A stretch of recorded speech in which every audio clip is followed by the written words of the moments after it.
दियार गैर में जीने की कुछ सबील करो, दियार गैर में जीने की कुछ सबील करो, हरा है जख्म तो भरने में कुछ, हरा है जख्म तो भरने की कुछ सबील करो। जनाब आज हमारे मेहमान ख़ास हैं और इस स्टूडियो में मौजूद हैं, बहुत खूबसूरत शख्सियत है उनकी और आप सबकी जानी पहचानी शख्सियत है।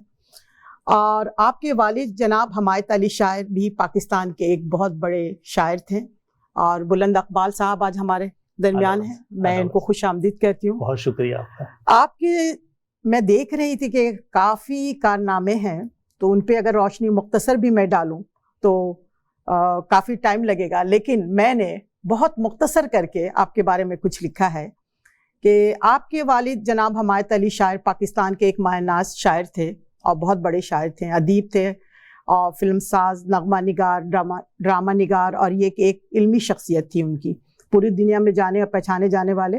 और आपकी वालदा महराज नसीम, मैं सही नाम ले रही हूँ, अफसानों के हवाले से जानी और पहचानी जाती हैं। बुलंद अकबाल डॉक्टर हैं, अफसाना निगार हैं, नावल निगार हैं, टीवी के कई प्रोग्राम कर रहे हैं। आपने मेडिसिन में ग्रेजुएशन किया है और आपने डॉ मेडिकल यूनिवर्सिटी से किया है, न्यूयॉर्क मेडिकल कॉलेज हेल्थ में डिग्री ली है। आपने कनाडा में भी चीफ ऑफ मेडिसिन के तौर पे काम कर रहे हैं आप, और ये कि गुज़िश्ता 15 साल से आपके अफसाने पाकिस्तान और दुनिया अदब में काफ़ी नाम कमा चुके हैं और आप मुसलसल अफसाने और फ़लसफ़ों के हवाले से जाने पहचाने जाते हैं। कुछ अरसे से आपकी नावल निगारी, फ़लसफ़े और तारीख़ में ज़्यादा काम कर रहे हैं और ये कि टीवी पे मुसलसल प्रोग्राम भी कर रहे हैं। आपके अफसानों में फ़रिश्तों के आंसू और मेरी 51 कहानियाँ, आपकी मशहूर नावल टूटी हुई दीवार और खोए हुए सफ़ात, जिनके सिंधी और अंग्रेज़ी ज़ुबान में भी तर्जुमे हो चुके हैं। आपके मज़ामीन में एक मजमुआ सारे ही मोहब्बत नामे मेरे, बहुत खूबसूरत तख्लीक़ और अदबी शख्सियात, खुतूत और गुफ्तगू पर मुश्तमिल हैं।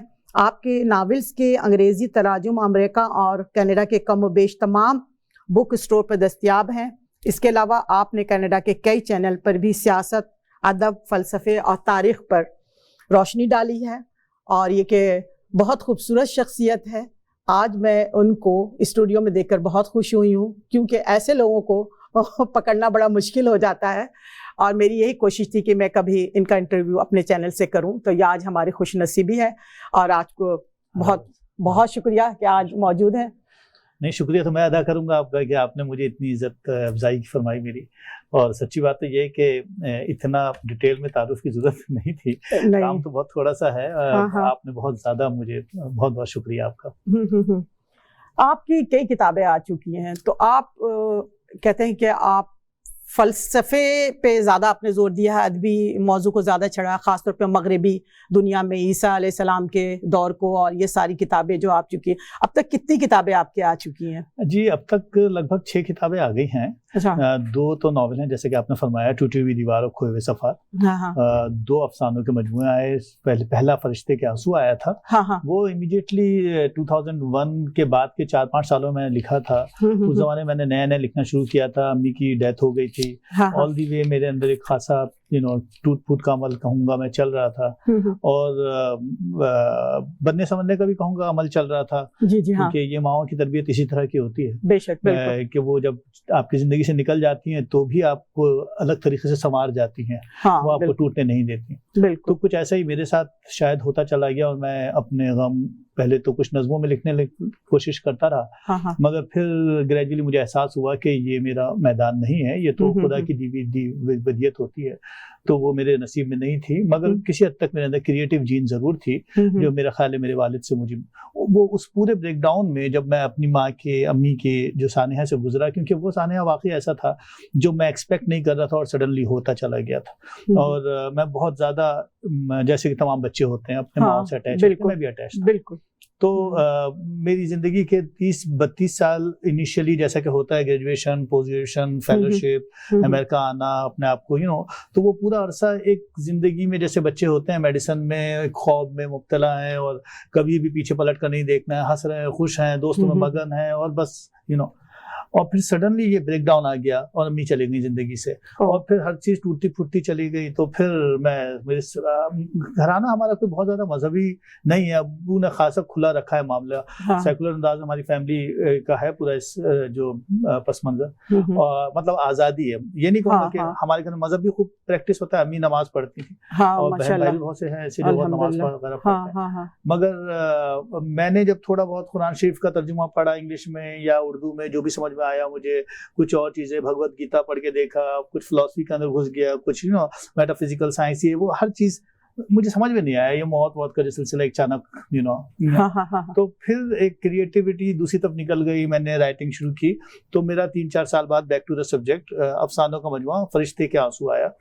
फरिश्ते के आंसू, जी फरिश्ते, बड़ा मुनफरिद नाम और बड़ा खूबसूरत। उसके अंदर क्या था, मतलब फरिश्ते के आंसू किस मौजू को आपने चुना था? वो बेसिकली तो वो अगर उसको मेटाफोरिकली एक्सप्रेशन देखें तो कह सकते हैं कि इसके अंदर एक मेरे अपने ही कुछ शायद आंसू होंगे अपनी माँ के लिए, बेशक बेशक, मगर और फिर देखिए जहां तक पैशन की और गम की बात आती है तो आदमी जिस्म से बाहर निकल जाता है। तो उसमें फिर फरिश्ते के मीनिंग्स वो नहीं होते हैं जो मजहबी मीनिंग्स हैं, है ना, उसके कुछ और डायनेमिक्स बन जाते हैं। तो उसी डायनेमिक्स में मैं भी शायद निकल गया, और फिर वो चीज पर्सनल प्रॉब्लम से निकलकर, जैसे फैज ने कहा था, सोशल और पॉलिटिकल और जो कुछ भी सराउंडिंग्स है उसके ऊपर इम्प्लीमेंट होती चली गई। तो फिर उसमें जो अफसाने हैं, 29-30 अफसाने हैं, उन अफसानों में ज्यादातर वो प्रॉब्लम्स हैं जो मेरे लिए सॉल्व नहीं हो पा रहे थे, कि दुनिया जो है वो किसी और तरीके से डेवलप हुई है, मजहबी और गैर मजहबी बुनियादों पर, तारीख और समाज के एतबार से, और हमें कुछ और अंदाज में मिली। तो वो फिर मौज़ूआत मेरे समाजी मौज़ूआत भी हैं उसमें, मजहबी मौज़ूआत भी हैं उसमें, फिलोसफिकल मौज़ूआत भी हैं। तो इस तरह की स्टोरीज मैंने लिखी और किसी हद तक मेरे अंदर से कैथारसिस हुआ और मैं रिलैक्स हुआ, कहना चाहिए मैं एक नई दुनिया में पहुंच गया। मतलब मैं मेडिसिन की दुनिया से निकल कर बहुत जैसे ट्रांसफॉर्मेशन हो गई मेरी, और मैं लिटरेचर की दुनिया में आता चला गया। वाह। तो यूं मैं फरिश्ते के आंसू, और फिर उसके बाद एक अस्तराबी कैफियत थी, बेचैनी थी जो आपकी जिंदगी में, तो आपको ऐसा लगा कि उस रास्ते पे मुझे थोड़ा सुकून मिला, और फिर आपने लिखने का, आपने कलम का सहारा लिया अपनी इस बेचैनी को, इस्तराबी कैफियत को दूर करने के लिए। सॉरी टू इंटरप्ट, मुझे अभी याद आया, जहन से ना निकल जाए, हेगल का फलसफे की बात आपने की था। हेगल के फलसफे में एक है कि थीसिस, एंटीथेसिस, सिंथेसिस है। वही प्रोसेस कमोबेश जब मैं अपने पर इम्प्लीमेंट अभी भी मुझे ख्याल आया करके देखता हूँ, तो एक थीसिस का प्रोसेस था, एक पूरी टूट फूट का अमल था। फिर एक एंटीथेसिस हुआ कि मैंने अपने आप को जोड़ने की कोशिश की और लिखने की कोशिश की, और फिर एक जिसे कहते हैं ना उबाल नीचे उतर के बैठ गया, फिर सिंथेसिस शुरू हुआ। फिर मैंने मेरी 51 कहानियां लिखी, फिर मैं नॉवल निगारी में गया, और फिर मैंने टूटी हुई दीवार लिखी, खोए हुए सफात लिखी। तो मेरा फिर स्पेक्ट्रम ब्रॉड होता चला गया। तो यही वजह है कि जो मेरे नॉवेल्स हैं उसमें पॉलिटिकल मौज़ूआत हैं, उसमें दूसरे तरह के मौज़ूआत हैं कि रंग, नस्ल, मजहब क्यों इंसानियत के लिए एक प्रॉब्लम बन गए, इस तरह की चीज। आप फलसफी हैं, मैं कह सकती हूँ, आपको जाहिर है आपकी सोच फलसफाना है और बड़ी गहरी बात करते हैं आप, इतने डीप में जाकर के ये सारी स्टोरी आपने लिखी है। तो मैं ये देखती हूँ, जहाँ तक आपके सारी चीज़ों पे मैंने रोशनी डाली है, कि मेडिसिन एक अलग चीज़ है, ठीक है, और फिलॉसफी बिल्कुल अलग सी चीज़ है, और आपने जिस मौजू को छेड़ा है वो भी बिल्कुल मुख्तलिफ है। जैसे फरिश्तों के आंसू लिखा, और खोए सफात, 51 कहानियां, तो ये सारी बड़ी, मतलब ये आम कहानी से हटकर मुझे लग रही है बिल्कुल। जैसे आम लोग नावल लिख रहे हैं, अफसाने लिख रहे हैं, ठीक है, बहुत सारे लोगों का मैं इंटरव्यू भी करती हूँ और बहुत सारी चीज़ों को पढ़ने की कोशिश भी करती हूँ जब टाइम मिलता है, लेकिन आपकी जो बातें हैं बहुत सबसे हटकर मुझे लग रही हैं, क्योंकि ये एक फ़लसफ़ी की बातें हैं। तो आप यहाँ से आपका शुरू होता है सफ़र मेडिसन से। जब आपने लिखने से पहले की बात मैं कर रही हूँ कि मेडिसन में आप आए, तो कैसे, क्या था कि आपको ख्याल आया कि मेडिसन में आपने अमेरिका से किया या कनाडा से किया? नहीं, मैंने ग्रेजुएशन तो डाउ मेडिकल कॉलेज से, जैसे कि आपने फरमाया, हाँ जी जी, किया था। उसके बाद 2-4 साल में पाकिस्तान में रहा और कोशिश करता रहा कि इसी तरह आ जाऊं, क्योंकि वहाँ जॉब्स के मसाइल थे। उसके बाद पोस्ट ग्रेजुएशन के लिए मैं न्यूयॉर्क आया। वहाँ माउंट वर्नन हॉस्पिटल एक न्यूयॉर्क में है जो न्यूयॉर्क मेडिकल कॉलेज से एफिलिएटेड है। वहाँ मैंने पोस्ट ग्रेजुएशन किया इंटरनल मेडिसिन में। फिर मैंने फेलोशिप की ऑरेगन हेल्थ साइंसेज यूनिवर्सिटी से जीरियाट्रिक मेडिसिन में। फिर मैं कनाडा आ गया, क्योंकि अम्मी की जब तबीयत खराब हुई थी तो अम्मी हाँ। के पास विजिटिंग वीजा इत्तेफाक से मौजूद था, तो मैं अम्मी को लेके दौड़ता रहा था उस जमाने में, कभी अमेरिका कभी कनाडा, किसी तरह से लीवर ट्रांसप्लांट हो जाए, क्योंकि उनका कैंसर वगैरह हो गया था। तो अल्टीमेटली वो यूनिवर्सिटी ऑफ टोरंटो हॉस्पिटल में भी आई इस दौरान, फिर यहीं उनकी डेथ हुई, फिर यहीं उनकी तदफीन हुई। तो मुझे लगा कि जैसे अब कनाडा से एक सन ऑफ सॉइल वाला सिलसिला यूं डेवलप हो गया। अच्छा। तो फिर हमारी फैमिली ऑलमोस्ट एक के बाद एक माइग्रेट ही होती चली गई, क्योंकि अम्मी से कुछ हमें हमारी अटैचमेंट करती घर की ना, वो भी उनके आसपास हर आदमी उनके इर्द गिर्द घूमता था। जस्ट लाइक मैं अगर आप इसको मजहबी लफ्ज ना लें तो एक हमारे घर का काबा समझ लीजिए। बिल्कुल होती है माँ, बिल्कुल माँ की यही अहमियत है और वही हैसियत भी है। बिल्कुल। बस फिर हम सब लोग इधर आ गए। नतीजा है कि अब वहाँ एक या दो बहन भाई अपनी जॉब्स की वजह से रह गए थे, वरना उनका भी दिल यही था कि वो सब कनाडा ही आ जाएं, इसलिए क्योंकि अम्मी यहाँ थी। फिर डैडी भी यही रहे 10-12 साल तक, आपको पता ही है। जी जी। और फिर उनकी डेथ हुई। अब वो पिकनिक में अम्मी के हाँ, जी जी बिल्कुल। आपके डैडी के भी तो भाई नाम बड़ी इज्जत एहतराम के साथ मैं लेती हूँ, और इनकी किताब है ये कुलियात हमायत अली शायर। हमायत अली शायर कोई एक छोटा नाम नहीं, बहुत बड़ा नाम है। हमारे लिए बड़े फ़ख्र की बात है कि उनके साहबजादे आज हमारे दरमियान हैं, और बहुत खूबसूरत ये किताब, बहुत खूबसूरत किताब, और ये कि बड़ी खूबसूरत शख्सियत थी। उन्होंने बहुत सारे काम किए। जी बिल्कुल, बहुत काम किए, बहुत अफसाना निगारी, ड्रामा निगारी, फिल्म की, और ये और वो सारा कुछ। तो मुझे लगता है कि कुछ ना कुछ गुण तो आप में भी हैं उनमें। तो और सब भाई बहनों में भी ये सारी चीजें है। बिल्कुल है, अलग तरह से है, अलग तरह काबिलियत तो सब में है। हाँ बहुत है, बिल्कुल सब ये जीन्स में होती है। हाँ ये है ना, कुछ ज्यादा डोमिनेटिंग होती हैं, कुछ में कुछ ज्यादा मैं चूंकि जेनेटिक्स वगैरह पढ़ता रहा हूँ अपनी मेडिकल साइंस के दौरान। तो मुझे समझ में आया है कि शायद मेरे अंदर भी इनहिबिटेड थी, लेकिन अम्मी का जो ट्रॉमा था उसने उसको थोड़ा सा एक्सपोज ज्यादा कर दिया, क्योंकि मैं बहुत ज्यादा मैंने उसको सीरियस लिया, बहुत संजीदगी से लिया उस चीज को। दूसरे बहन भाई ने भी सीरियस लिया, बिल्कुल, उन्होंने भी अपने अंदाज से उसका इजहार किया। बल्कि अम्मी के ऊपर एक किताब लिखी हम सब बहन भाइयों ने बैठकर, डैडी के कहने पर, बड़ी बहन जावेदा मीर के कहने पर, वो इस्लामिक आइडियोलॉजी पढ़ाती थी, आजकल रिटायर्ड है। उन्होंने कहा कि भाई हमें बुलंद एक किताब लिखनी चाहिए। मैं भी किसी हद तक उसमें शामिल हुआ, डैडी भी तो जाहिर बात मरकज थे। और उस किताब में हम लोगों ने, सब बहन भाइयों ने मिलकर, तमाम रिश्तेदारों में बहुत मकबूल थी अम्मी, बहुत सब पसंद करते थे उन्हें, उनकी पर्सनैलिटी कुछ ऐसी, पर्सनैलिटी ऐसी, बड़ी कैरिस्मेटिक पर्सनैलिटी थी उनकी। तो उन्होंने सबने मिलकर उनका आर्टिकल, शायरी, मज़ामीन, तो एक किताब हमारी अम्मी जान के नाम से उनकी डेथ के 1 साल के बाद फिर हमने मुरत्तब की। वाह, बहुत बड़ा कारनामा है ये। बहुत खूबसूरत बात है कि वाकई माँ ऐसी अहमियत वाली चीज होती है, उसका कोई नमल बदल दुनिया में नहीं है। मैं तो ये समझती हूँ कि माँ तो माँ होती है वाकई, ये आपकी नहीं, हर एक की माँ। और आपकी अटैचमेंट तो मैं अंदाजा लगा सकती हूँ कि आपने जिस तरह से उनका जिक्र किया इस खूबसूरती से। तो ये जो आपने मेडिसिन पढ़ा था, तो क्या आपको ख्याल आया था कि इंग्लिश में आपकी बुक लिखी जाए? उर्दू में तो सब लोग लिखते ही हैं, इंग्लिश में और सिंधी में जो आपने किताबें लिखी? मैंने इंग्लिश, हिंदी मैंने नहीं, इंग्लिश में उसके तर्जुमे किया तक किया। जी हाँ। जैसे टूटी हुई दीवार का ट्रांसलेशन पहले एक और हमारे दोस्त हैं उन्होंने किया था, जावेद साहब ने। फिर उसके बाद ये तय हुआ कि नहीं भाई इसको किसी इंग्लिश राइटर से ट्रांसलेट करा लिया जाए। तो फिर एक और राइटर थे हमारे कैनेडियन, उन्होंने ट्रांसलेट किया था। फिर मैं भी किसी हद तक उनके साथ शामिल हो गया था। तो इस तरह से, और मेरे बेटे जोजैर भी, तो अच्छा। हाँ जी, वो भी बड़े शौकीन है अदब के। तो हमने बैठकर फिर इसको ट्रांसलेट किया। तो एक मिला जुला काम है इंग्लिश ट्रांसलेशन का, ये वाला ब्रोकन वॉल के नाम से। ये ब्रोकन वॉल, ये खूबसूरत किताब अभी मेरे हाथ में। जी, बड़ी खूबसूरत किताब है, और कभी भी टाइम मिले तो आप जरूर पढ़ने की कोशिश कीजिएगा। तो क्या ये आप अगर आम आदमी पढ़ना चाहे आपकी किताब की, तो आपने अवेलेबल है जी, अमेज़न पर भी है, चैप्टर पर भी है, जितने भी हमारे बुक स्टोर्स हैं ना नॉर्थ अमेरिका में, तो वो ऑल ओवर द वर्ल्ड ही आपको पता है अवेलेबल है। जी जी जी हाँ, अवेलेबल है, अमेज़न में भी है और दूसरी जगहों पे भी है। ये किताब आप पढ़ सकें।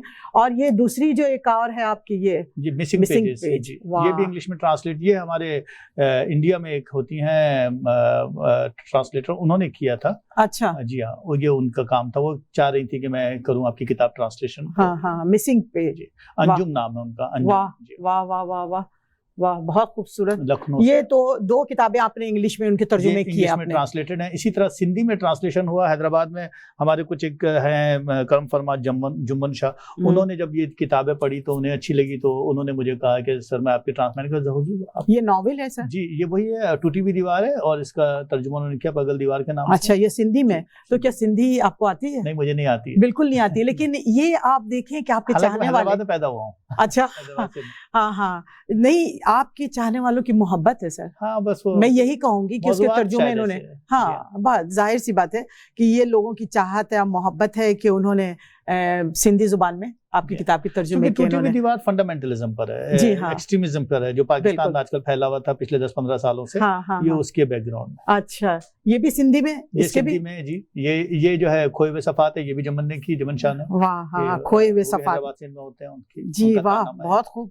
खोए हुए सफात में क्या, किस मौजू को चुना? ये नावल है पूरी जी। इसमें असल में बुनियादी थीम यही है कि जो वॉर होती हैं, चाहे वो वॉर कहीं पर भी हो, दुनिया में किसी भी जगह हो, लेकिन उसके जो विक्टिम होते हैं वो हम जैसे मासूम लोग कहूंगा मैं होते हैं, जो आम लोग होते हैं, जिनकी कोई बड़ी आइडियोलॉजी नहीं होती, जिनका कोई बड़ा नजरिया नहीं होता। वो जिंदगी गुजारना चाहते हैं, मोहब्बतों के साथ रहना चाहते हैं, अपनी जिंदगी को अच्छी तरह से एंजॉय करना चाहते हैं, या एक अपना उनका कोई ऐसा कोई मकसद नहीं होता लाइफ का, इस हवाले से कि वो किसी वतन के खिलाफ हैं या किसी मजहब के खिलाफ हैं या कोई ऐसी प्रॉब्लम उनके साथ। मगर वो बेचारे सबसे ज्यादा विक्टिमाइज होते हैं, वो मसाइल सबसे ज्यादा उन्हीं पे आते हैं।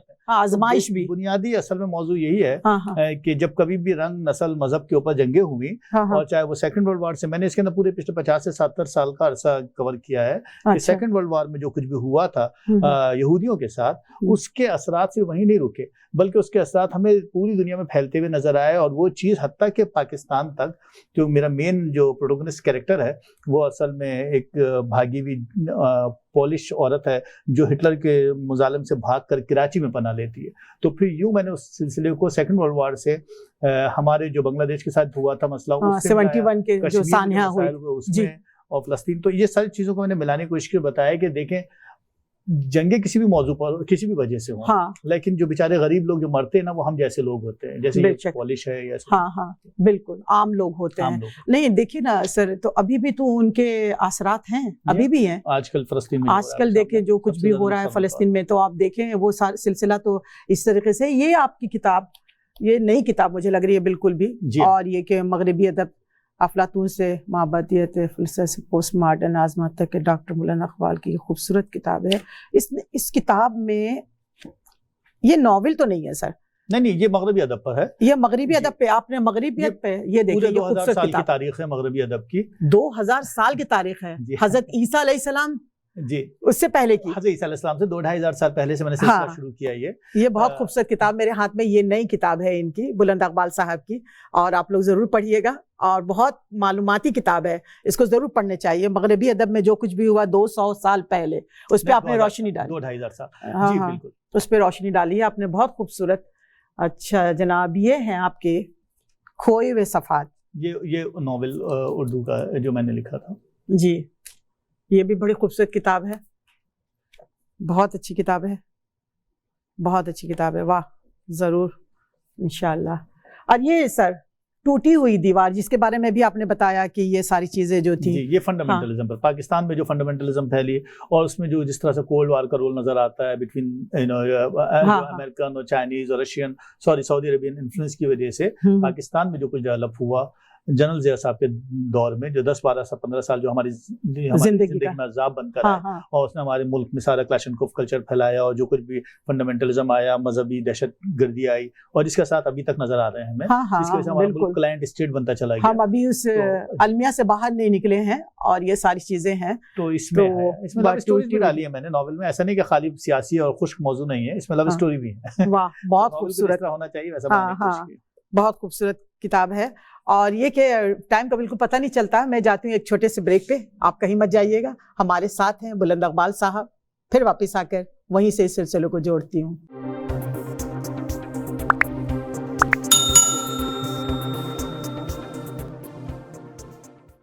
जी, हमारे साथ हैं जनाब डॉक्टर बुलंद इकबाल साहब, और हमारी बातचीत हो रही है बड़ी खूबसूरत। तो डॉक्टर साहब, मैं आपसे ये पूछूंगी कि आज के मगरबी दुनिया में जो तब्दीलियां आ रही हैं, ठीक है, आज के दौर से लेकर के मगरबी दुनिया तक के हमारे एशियन पीपल्स को बड़े मसले मसाइल और ये सारे आपने बड़ी गहरी नजर डाली है मगरबी दुनिया में, तो क्या किस मौजू को चुना आपने, क्या आप समझते हैं? हवाले से आप बात कर रही हैं खुसूसन? जी, जनरल से बात कर रही हूँ, लेकिन इस पे आपने किताब भी लिखी है मगरबी दुनिया के, जो आपने एक बुक भी है आपका। जी, पस मंजर है, थोड़ा सा बताता चलूँ मैं। ये इट्स मोर लाइक असाइनमेंट है। वजह उसकी ये हुई कि यूनिवर्सिटी ऑफ भावलपुर के कोई स्टूडेंट थे फारूक डोगर, उन्होंने एक बार मुझसे कांटेक्ट किया, बल्कि उनके उस्ताद ने कांटेक्ट किया और कहा कि बुलंद साहब, आपके जो नॉवेल्स हैं उस पर हम चाहते हैं कि एमफिल हो। तो मैंने पहले समझा कि आप जरा ज्यादा भारी हाथ रख रहे हैं मुझ पे। मैंने कहा देखिए साहब, आपको गलतफहमी हो गई है, आप हो सकता है मेरे वालिद की किताबों पे कुछ करना चाह रहे हो तो उन पर करिए, वो बड़ी शख्सियत है, मेरा अभी मैंने कुछ ऐसा खास काम नहीं किया, तो ये कोई मुनासिब नहीं। तो उन्होंने कहा नहीं साहब, हम आपके नॉवेल्स पर, खुसूसन क्योंकि नॉवेल खासे मौजूआत के लिहाज से कॉन्ट्रोवर्शियल भी है और खासे दूसरा इसका वो है, तो इस पर हम बात चाहते हैं कि हमारे स्टूडेंट्स के ऊपर लिखें। मैंने कहा ठीक। अच्छा, थीसिस लिखे? हाँ, तो उन्होंने मेरे नॉवेल के ऊपर जो दोनों नॉवेल्स हैं उन पर अपना एक थीसिस लिखा। और फिर मेरी भी और भी चीजों को भी शामिल करते चले गए। उनका जब एमफिल कंप्लीट हो रहा था तो वो मेरे कांटेक्ट में आए, तो मैंने फिर उनसे गुफ्तगू के दौरान मुझे अंदाजा हुआ कि मगरबी अदब के हवाले से बात हुई कि आप मगरबी अदब के हवाले से क्या समझते हैं। तो उन्होंने कहा कि सर मगरबी अदब के हवाले से तो मुझे अंदाजा हुआ कि नहीं, मुझे इस मामले में कुछ करना चाहिए। मेरी एक इथिकल रिस्पॉन्सिबिलिटी है कि अगर मुझे इतना बड़ा क्रेडिट मिल रहा है तो मैं अपनी तरफ से कुछ और ऐसा कंट्रीब्यूट करूं जो ज्यादा और भी सीरियस नौयत का हो, जो वाकईतन तालिब इल्मों के काम आ सके। जी जी।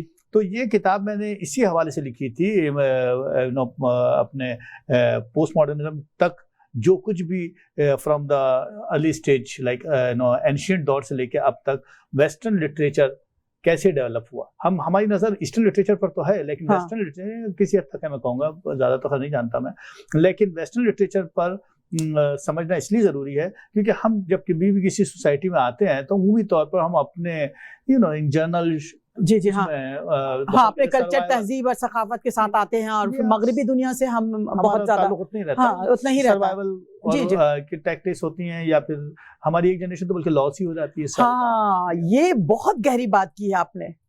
बिल्कुल बिल्कुल, लॉस तो होता है, ये सब कुछ नहीं आपको बहुत अच्छा नजर आ रहा होता है, और ये सारी चीजें कि आपको बस आप आ गए हैं, एक चीज तो खोना, ग्रेजुअल रिपरकशंस और कंसीक्वेंसेस जी जी जी। हाँ हाँ। अच्छा, मुझे ये ख्याल है कि हमें हमारे तालिब इल्मों को खासतौर पर खुसूसन इस वक्त जबकि एक तरह की हमने ग्लोबल वर्ल्ड की बात करते हैं और ये सोशल मीडिया ने कनेक्ट कर दिया हम लोगों को, अब तो एक घर आंगन बन गया है। हाँ, पाकिस्तान और कनाडा, लोग ऐसी बातें बहुत आसानी हो गई है, और ये पहले वाली बात नहीं हुई है। जी बिल्कुल। तो मुझे यूँ ख्याल है कि जो भी पॉलिटिकल सोशल डायनेमिक्स थे हर एरा के, starting from the initial stage like start from यूनानी दौर से अगर हम बात शुरू करें, यानी 2-3 हज़ार साल कबल से, और उससे शुरू करते हुए रोमानी दौर से आए, यूनानी दौर से रोमन दौर में आए, रोमन दौर से हम मिडिवल दौर यानी मिडिल दौर में आए, फ्रॉम 500 to 1000 ईयर्स। उसके बाद हम रेनेसेंस के दौर में आए, या रेनेसेंस के बाद हम न्यू क्लासिकल दौर में आए, या क्लासिकल दौर में आए, या मॉडर्निज्म में आए, या पोस्ट मॉडर्निज्म में आए, रियलिज्म में आए। तो ये जो एरा पूरा का पूरा 2000 साल का है, इसमें क्या पॉलिटिकल चेंजेस आई, क्या सोशल चेंजेस आई, जिसकी वजह से किस किस्म का अदब भी लिखा गया। तो हर दौर का अदब एक अलग तरह का। तो मैं चाह रहा था, असल में थीम जो मौजू है इस किताब का वो ये है कि हमें क्लियरली 2 तरह के स्कूल ऑफ थॉट नजर आते हैं पूरी मगरबी दुनिया में। एक पूरा रिलीजियस फिक्र है जो हमें नजर आती है, और एक हमें पूरी उसके सामने सेकुलर फिक्र नजर आती है, और ये हर दौर में रही है। ये 2-2.5 हज़ार से, यानी अगर आप क्रिश्चियनिटी के से पहले चले जाए हजरत मूसा अलैहिस्सलाम के दौर में, तो भी आपको होमर नजर आता है, होमर की एलॉयड नजर आती है। अगर आप यूनानी दौर में आ जाएं, और अगर आप कहेंगे साहब हजरत ईसा अलैहिस्सलाम नजर आ रहे हैं, या हमें बाइबल की बात होती है, या हम मूसवी शरीयत की बात करते हैं, जो भी हम हमारे ज़हन की बातें, तो हम जब वो सारी की सारी शरीयत की बातें कर रहे होते हैं, और सारा वादी सीना का किस्सा और कैनन की वादी का किस्सा सब बयान कर रहे होते हैं, और तमाम old testament, new testament, 66 books लिखी गई, 29 उसमें वगैरह वगैरह सब कुछ है। तो दूसरी तरफ हमको आगे जाकर दांते की डिवाइन कॉमेडी भी नजर आती है, उस दौर का हमें वर्जिल भी नजर आता है। तो वर्जिल जो है वो आपको सेकुलर फिक्र के साथ नजर आता है। दांते की डिवाइन कॉमेडी जो मिडिवल दौर में अगर आप चले जाएं तो आपको पूरा का पूरा एक मजहबी कल्चर नजर आता है, उसको हम हेबरिक कहते हैं, हेबरिक स्कूल ऑफ थॉट नजर आता है। तो उसके अगेंस्ट, उसके पैरेलल बिल्कुल आपको उसी दौर में सेंट अगस्टिन जरूर नजर आता है, मगर सेंट अगस्टिन मजहबी नहीं है, वो एक सेकुलर भी उसका एक रिफ्लेक्शन नजर आता है कि उसके जरिए से फ्री विल का कॉन्सेप्ट जो है वो मजहब में शामिल होता चला गया। तो उसने एक अलग तरह के डायनेमिक्स डेवलप किए। तो मेरा कहने का मतलब ये है कि मैंने ये सोचा कि 2 तरह की स्कूल ऑफ थॉट्स क्लियर नजर आते हैं, इनको पैरेलल रखकर और पॉलिटिकल सोशल डायनेमिक्स के पस मंजर में हर एरा के साथ साथ लिखता चला जाऊंगा। तो बच्चे जब पढ़ेंगे इसको, यानी स्टूडेंट्स जब इसको पढ़ेंगे, लिटरेचर के स्टूडेंट खासतौर पे, तो उन्हें पूरा वेस्टर्न लिटरेचर समझ में आ जाएगा, वेस्टर्न हिस्ट्री भी समझ में आ जाएगी इस पूरे 2000 साल की, इस छोटी सी 350 सफ़े की किताब में उनको ये भी समझ में आ जाएगा कि अदब कैसे लिखा गया, उनको ये भी समझ में आ जाएगा कौन से बड़े राइटर्स आए, उनको ये भी समझ में आ जाएगा किस किस्म की चीज कैसे। तो एक पूरा का पूरा एक जिसे कहते हैं खूबसूरत किताब है, बड़ा कंपाइल और कंपोज मैंने अपने तौर पे लिखने की कोशिश की। ये तो मतलब काफी कितने सफ़ात पे मुश्तमिल है ये? लगभग 350 सफ़े की है। तो मैं आपसे यही कहूंगी कि ये इसको इंग्लिश में 2 साल लगे थे मुझे इंग्लिश में इस बुक को इंग्लिश में भी होनी चाहिए 100% ताकि हमारे बच्चे, अगर किसी कर्म फरमा की नजर पड़ी तो वो कर देगा तो ये काम बिल्कुल, क्योंकि ये जो किताब है ये हमारे बच्चों को जरूर पढ़नी चाहिए। मगरबी अदब पूरी इसके आपने निचोड़ इस किताब में आपने आज देखें, ये कितनी खूबसूरत किताब है। मैंने आपकी तमाम बातों से यही अंदाजा लगाया कि जितने डीप में जाकर के आपने ये किताब लिखी, तो सर कितना टाइम लगा इस किताब? जी मैंने बताया ना, वो एमफिल का 2 साल तो मुझे बहुत कम लगा है। आपकी किताब में देख रही हूँ तो ये तो बहुत कम चलता रहा सिलसिला। मैं लिखता भी रहा। अभी मैंने बताऊँ ना, ये काम सारा रिसर्च का था। हाँ, ये जरा मुख्तलिफ है। हमारे जो तख्लीकी काम है ना, उसमें तो एक होता है, एक बड़ी तेजी से फ्लो आता है थिंकिंग का, और आप बैठे होते हैं मुस्तकिल कहानी के हवाले से और कहानी के किरदार में उतरे। मसलन जो खोए हुए सफ़ात है, वो मैं उसकी जो मेन प्रोटोगनिस्ट है, मैं दोबारा नॉवल पे जा रहा था, वो एक लड़की है, तो मैं लड़की बनकर मैंने लिखा। तो मैं एक लड़की की क्या फीलिंग हो रही है, ख्याली तस्व्वुराती साथ क्या मसाइल हैं, तो वो एक अलग तरह का तजुर्बा है। वाह, ये जो है बहुत ही ये सब चीजों से हट कर ये मगरिबी अदब में किताबें निकाले में नोट्स बना रहे हैं, किस तरह से लिखना है, उसको कंपाइल करना है। It's more like a post modernism. ये वो काम है जो आज के दौर का, यानी ये चूंकि आज हम पोस्ट मॉडर्निज्म में 21st सेंचुरी में है और ये कंज्यूमर सोसाइटी है, ये रीफ्रेमिंग का दौर है।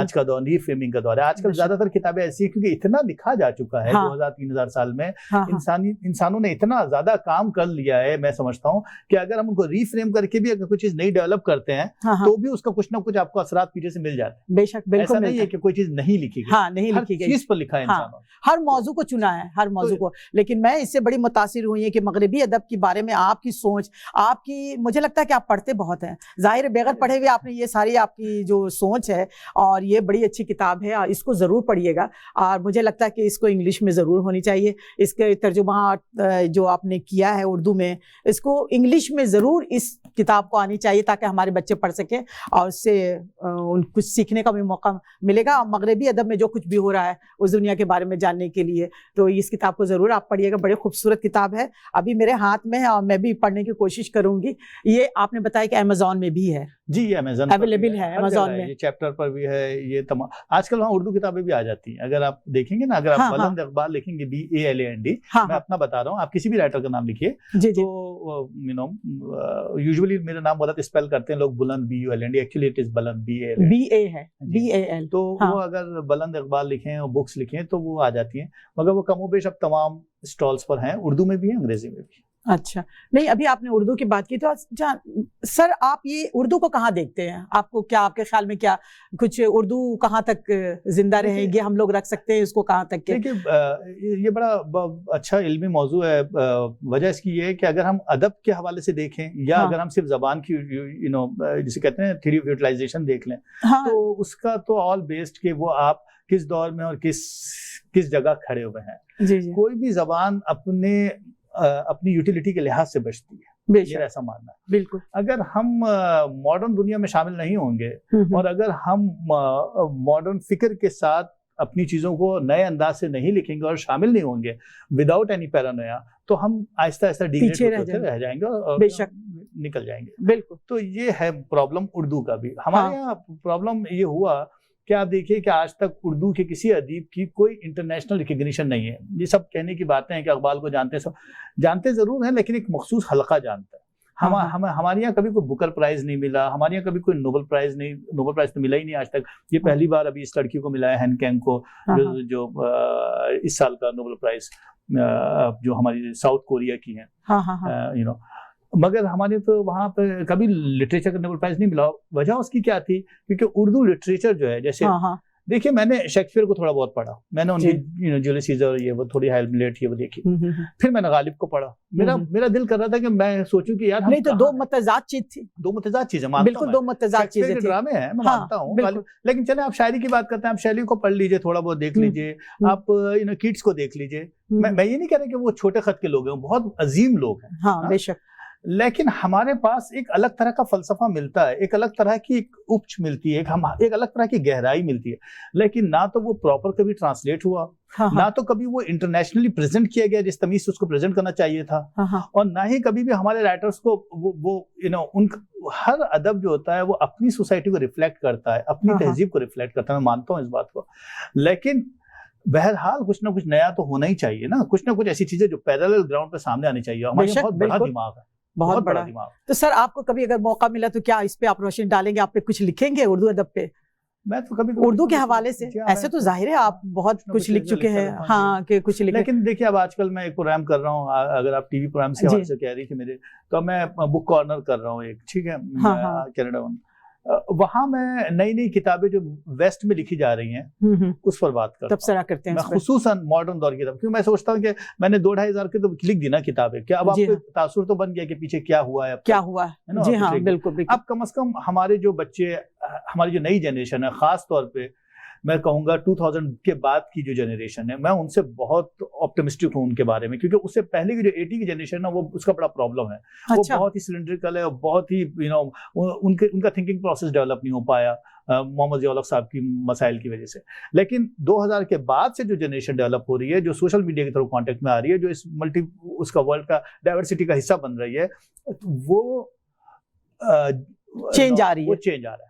तो उसमें चेंजिंग की क्या वजह है? उसमें क्या ये हमारी सोशल मीडिया और ये सोशल मीडिया का पॉजिटिव रोल तो है ना, हम हर चीज को तनकीद का निशाना नहीं बना सकते। बिल्कुल है, सोशल मीडिया का पॉजिटिव रोल है। और जनरली देखिए किताब का दौर खत्म हो रहा है, मैं मानता हूँ कागज का दौर खत्म हो रहा है, तो अब इसके ऊपर मातम करने की जरूरत नहीं है। अब सोचना यह है कि जो विजुअल रिफ्लेक्स का रोल है उसको पॉजिटिवली कैसे यूज कर सकते हैं। वाह, बड़ी अच्छी बात की आपने, बहुत खूबसूरत बात की है कि वाकई ये पढ़ने का जो रुझान है, जरूरी नहीं कि आप किताब हाथ में लेकर ही पढ़ें, उसके और भी बहुत सारे तरीके हैं, बहुत सारे तरीके हैं। तो मैं जैसे बुक कॉर्नर प्रोग्राम करता हूँ, हर आधे घंटे में एक नई किताब में जो वेस्ट में लिखी जा रही है, खास तौर पर इसलिए टच करता हूँ, कभी कभी अपने भी लोगों को टच कर लेता हूँ, मगर मेरी प्रायोरिटी होती है कि वेस्टर्न, क्योंकि मैं चाहता हूँ कि बिना किसी इंटेलेक्चुअल डिसऑनेस्टी के, बिना किसी बायस के, बिना किसी किस्म की तरफदारी के, बकौल कैसे मैं नॉवेल या किताब जो भी आ रही है, चाहे वो लिटरेचर हो, चाहे साइकोलॉजी हो, चाहे फिलॉसफी हो, जो मुझे अगर मौका मिल जाए, मैं 2 हफ्ते 3 हफ्ते में, मैं तेज रीडर हूँ, मोटी मोटी चीजें कम से कम निकाल लेता हूँ उसमें। इतना टाइम कैसे निकाल लेते हैं सर? आप डॉक्टर हैं, मेडिसिन में जाहिर सी बात है आपकी जॉब है, यहाँ पे कहाँ पे जॉब है आपकी? टोरंटो? मैं नॉर्फॉक जनरल हॉस्पिटल में हूँ, इंटरनल मेडिसिन प्रैक्टिस करता हूँ वहाँ पे। उसके बावजूद भी आपने इतने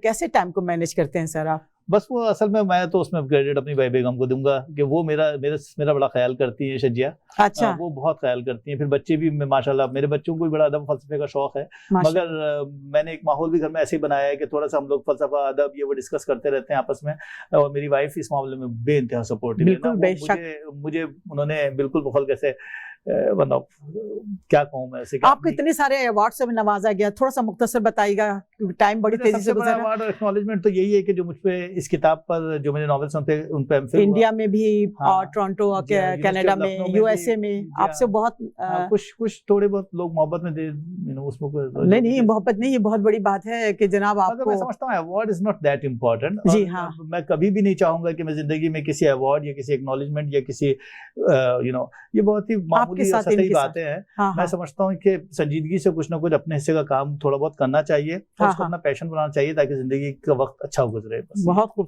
खूबसूरत बात की आपने, और मैं जनाब रोशन ख्याल साहब का भी बहुत शुक्रिया अदा करूंगी। आपको पता है मैं उनका इंटरव्यू करने वाली थी तो उन्होंने बिल्कुल आपका नाम फौरन ले लिया कि मुझसे ज्यादा बेहतर बुलंद इकबाल है। तो मैं उनकी मोहब्बत भाई, वो मेरे बड़े भाई है, वो ना सिर्फ बड़े हैं उम्र में बल्कि वो बिलाशुबा एक बहुत बड़े इंसान है। बेशक, बिल्कुल, बहुत इनकिसारी और बहुत खूबसूरत शख्सियत है उनकी, बहुत खूबसूरत शख्सियत है। बहुत अपने आप को लकी के वालिद की जगह है वो मेरे। हाँ, बेशक, बिल्कुल वालिद की तरह हमसे मोहब्बत करते हैं। आप लोग कितने भाई बहन हैं? हम लोग 4 भाई 4 बहनें हैं। अच्छा, माशाल्लाह। तो आपका कौन सा नंबर है सर? मैं 7वां हूँ। अच्छा, 7वें। मेरे बाद मेरी एक छोटी बहन है, वो भी डॉक्टर है, वो अमेरिका में होती है। अच्छा, माशाल्लाह। और हम 4 भाई 4 बहनें। तो सबसे बड़े रोशन ख्याल है, औजे कमाल रिटायर्ड प्रोफेसर है ग्रेजुएट यूनिवर्सिटी से, वो भी अदब में है, वो भी रिसाला दुनिया अदब निकाल रहे हैं पिछले 30 साल से।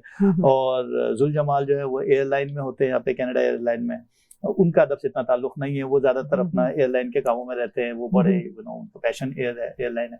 और बहनें 4 हैं। सबसे बड़ी बहन जावेदा जो है वो भी रिटायर्ड प्रोफेसर है इस्लामिक आइडियोलॉजी की, पाकिस्तान में रहती है। दूसरी बहन फरोजा रिजवी, वो भी रिटायर्ड प्रोफेसर हैं, सब रिटायर होते जा रही है पॉलिटिकल साइंस। तीसरी बहन गजाला है, वो भी रिटायर्ड प्रोफेसर है एजुकेशनल। तो फैमिली हमारी माशाल्लाह टीचिंग और मेडिसिन। हाँ हाँ, भांजे भतीजे बहुत सारे डॉक्टर्स हैं, कोई नाइग्रा फॉल में है, कोई यहाँ है। हाँ हाँ हाँ, मैं बेशक एक इल्मी घराना मैं कह सकती हूँ, और अदबी भी, और बहुत खूबसूरत शख्सियत है। टाइम चूंकि बहुत तेजी से और बहुत सारी बातें करनी है मुझे ये डॉक्टर साहब से, मैं ये कहूँगी कि इसके बाद में मैं आपको ज़हमत दूंगी, क्योंकि आपकी सारी बुक्स और आपकी जो सोच है और आपकी जो मतलब किताबें हैं, उन पे अगर हम एक पर भी तबसरा करें तो 2-3 प्रोग्राम मुझे करना पड़ेगा मुसलसल। तो ये क्या हमारी टीवी के लिए कुछ कहेंगे सर? जी, मैं पहली बात तो बहुत मुतासिर हुआ आपके इस स्टूडियो में आकर। अच्छा लगा आपको? मुझे अंदाजा नहीं था, मैं समझ रहा था कि यूजुअली हमारे 1-2 कमरे का ही होता है स्टूडियो जैसे हमारा भी। हाँ हाँ, लेकिन ये तो बहुत बड़ा स्टूडियो है। ये आरफा आपा का कमाल है और बड़ी खूबसूरत शख्सियत उनकी है, और ये कि उन्हीं का चैनल है ई आवाज टीवी 770। देखते रहता हूँ उनके प्रोग्राम, देखते हैं प्रोग्राम आप? बहुत अच्छे प्रोग्राम करते हैं। तो बहुत शुक्रिया डॉक्टर साहब आपका यहाँ आने का और टाइम निकालने का, और ई आवाज़ टीवी का भी बहुत शुक्रिया कि ऐसे खूबसूरत लोगों को मौका देते हैं। और इसके साथ ही आपसे इजाज़त चाहूँगी। अल्लाह हाफिज़।